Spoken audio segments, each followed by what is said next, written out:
Кыргыз Республикасынын президенти Садыр Жапаровдун коопсуз өлкө долбоорун ишке ашыруу боюнча тапшырмасын аткаруу максатында Ички иштер министрлиги тарабынан Бишкек шаарынын бир нече жол тилкелерине жол кыймылынын эрежелерин бузуу фактыларын аныктай турган аппараттык программалык комплекстер орнотулду. Бул аппараттык программалык комплекстер президенттин иш башкармалыгына караштуу кызмат мамлекеттик мекемесинин IT адистери тарабынан иштелип чыккан программалар менен иштейт. Мындан ары Бишкек шаарынын Чыңгыз Айтматов проспектиси толугу менен көзөмөлгө алынат. Ошондой эле Ахунбаев, Токтоналиев жана Махатма Ганди, Баялинов көчөлөрүнүн кесилиштерине дагы аппараттык программалык комплекстер орнотулду. Аппараттык программалык комплекстер төмөнкү укук бузууларды аныктайт.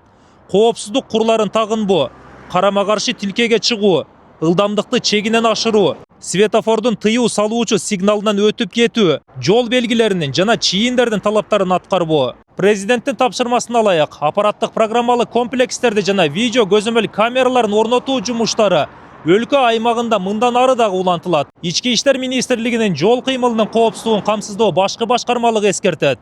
Урматтуу айдоочулар, жол кыймылынын эрежелерин так сактаңыздар. Адам өмүрү баарынан кымбат.